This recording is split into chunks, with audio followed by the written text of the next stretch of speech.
while since I made a video, and well, you're going to have to put up with the sunlight basically blocking any view of my face. Something that I've thought about quite a lot is the difference between tolerance, courtesy, and respect. So you'll hear a lot of people saying, "You have to respect me," demanding that people they've never met, who don't know them, respect them. And that strikes against the heart of what respect is. Respect is it's honor. It's it's respect. It is something given to those who go above and beyond to exercise their duties, to fulfill their obligations. It's something that is given as a reward for being exceptional. It's not something that's given to ordinary people. I don't expect any random person I meet on the street to respect me. The dude making my burgers at Wendy's is under no obligation whatsoever to respect me in any way. What we do expect of normal people, one to the other, is courtesy, politeness. That's sort of the default level where you act. You don't know somebody, so you act courteously. You act politely. You don't respect them, because if you respected them, you'd be giving them what might be undue honor. You don't know yet. That's something that comes with time. But you please, thank you, all that kind of stuff that's sort of bound up in acting decent to other people. And a lot of people, when they say respect, it sounds like they mean courtesy, except they don't. They do actually mean, and it is a sickness of the modern mind, that when they say that you should respect them for just existing, they actually mean that.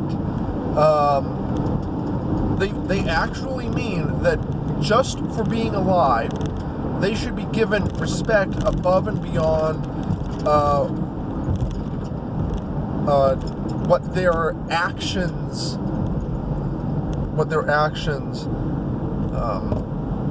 Sorry, I've lost the train of thought. Above and beyond what their actions require you to give them, is what I meant to say. And this all started with the cult of tolerance. When I was much younger, there was always this talk of tolerance. Well, you have to tolerate this. You have to tolerate that. This person is different than you. You have to tolerate them.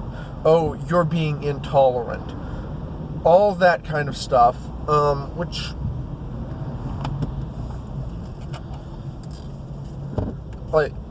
I always found strange, because I tolerate things which I do not like.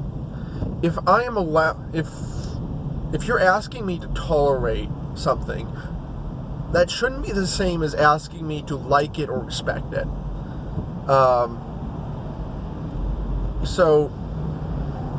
It's like I tolerate a cut when I break, when I slip up and whack my hand into my grinding wheel by accident. I tolerate the cut. I don't want it. If I could get rid of it, I would, but I tolerate it because I have to. I don't enjoy it or approve of it. That's tolerance. It's just like putting up with things that you don't necessarily like, as opposed to courtesy, which is what we grant to people carte blanche, which is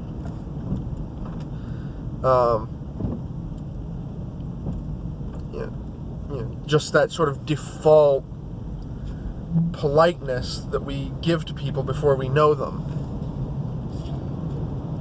and then even after we know them.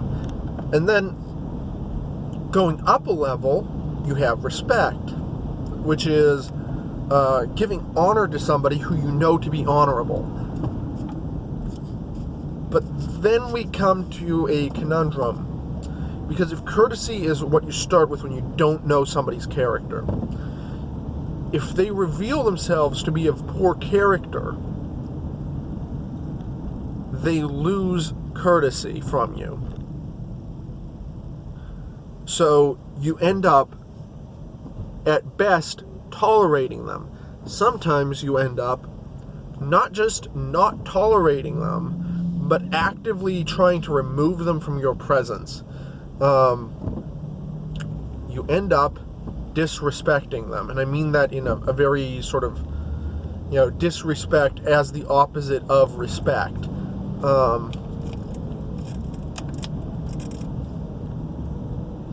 And so the cult of tolerance, we need you to tolerate this, that, and the other thing because reasons, I guess. When they said tolerate, what they meant was give us honor beyond what you would give to an ordinary person, which strikes against the very concept of honor and respect and tolerance. It takes these words, strips them of their meanings, gives them new meanings, and then tries to force these new meanings, which are definitionally, that was not good, definitionally meaningless. The new meanings are, by definition, meaningless. It forces those down the throats of ordinary people who then, over time they lose track of what they're saying. So they lose the ability to think clearly because they do not have the proper words to express themselves. So speaking clearly is extremely important. Knowing what you're saying, why you're saying it, how that affects how people perceive you is all extremely, extremely important. You cannot get away with laziness in speech and remain understood.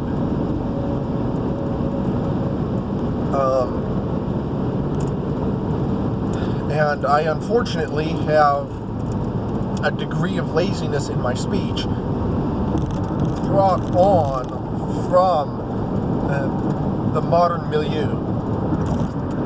I tend to hesitate and stumble, I use the term to fill gaps in my speech. So at least I don't use the word like to just fill every potential gap in my speech, but it's there's not a lot of people left nowadays who actually use words the way those words are meant to be used, and it's not arbitrary. People will tell you, they're just words, and I can say for certain that they are never just words. Words have meaning. The purpose of words is to convey meaning.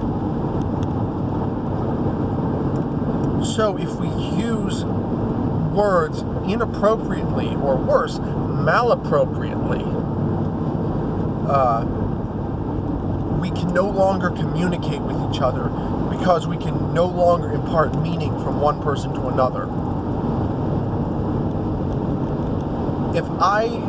If the words I use use and the words you use are the same words but mean different things, we cannot talk to each other. It's not arbitrary. We have to mean the same thing when we say the same words, or we cannot talk to each other. We cannot convince each other. We cannot argue effectively if when we say if we say respect and we actually mean tolerate, if we say tolerate and we actually mean honor,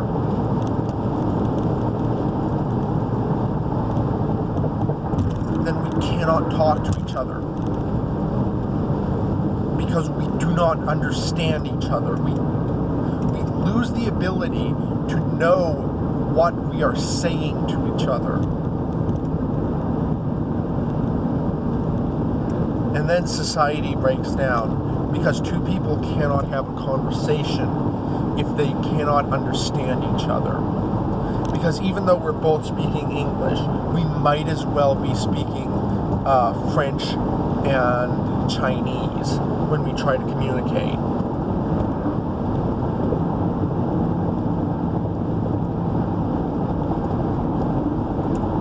That is why you cannot let people redefine terms arbitrarily.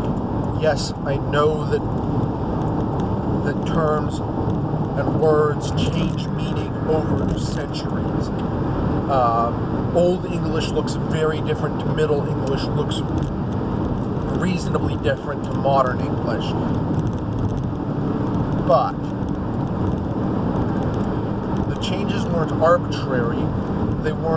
They simply came about as two languages merged, and those mergers smoothed over time.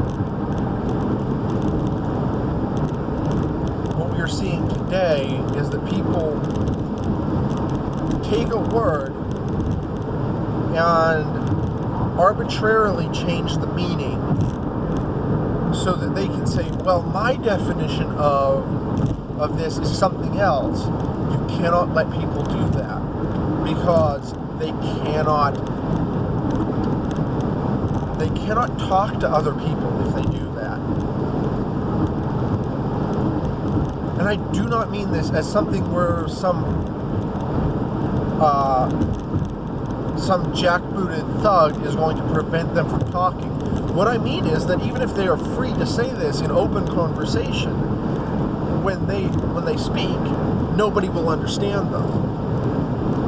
And the few people who do understand them won't be able to be understood by anybody else. It creates confusion of the languages worse than Babel. Because at least at Babel, new languages formed. We are not seeing the formation of a new language. We are seeing the destruction of the concept of language. And that is worrisome. Because if we cannot talk, our next resort is violence.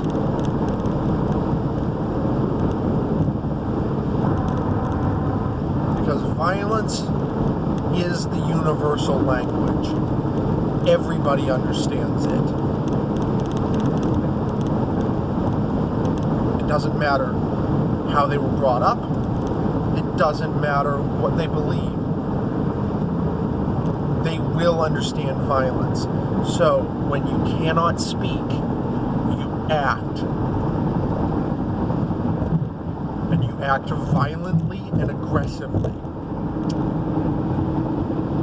And that is what we avoid by having intelligible language, where words mean exactly one thing. If I say no, I don't mean yes. I mean exactly one thing by that word, and that is no. When people redefine words to their own liking, they destroy the ability to talk. That leaves them with the option for violence wide open. for physical and brutal violence. That is why language has to be safeguarded, because language is our safeguard against physical force. So,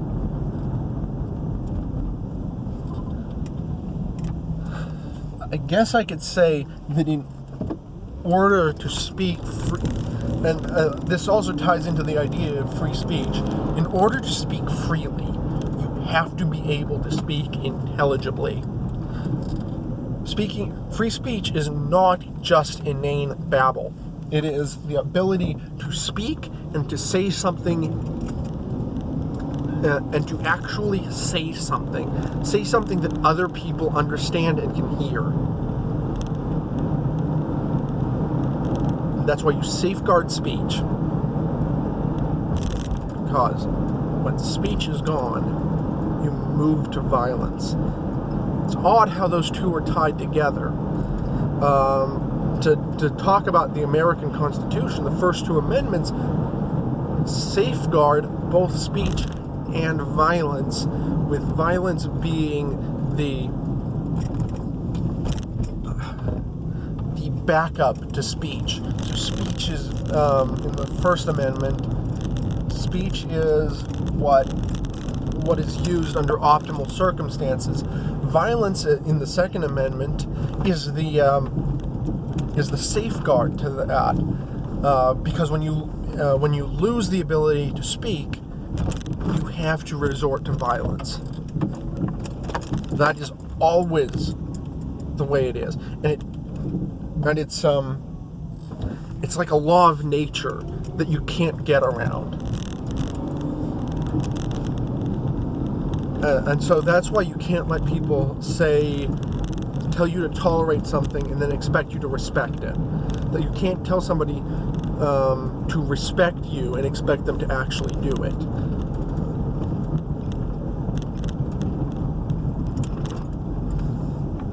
You know, words have meaning, and when we distort and dilute the meaning, we lose the ability to communicate. So, I hope that hasn't been too long or too boring.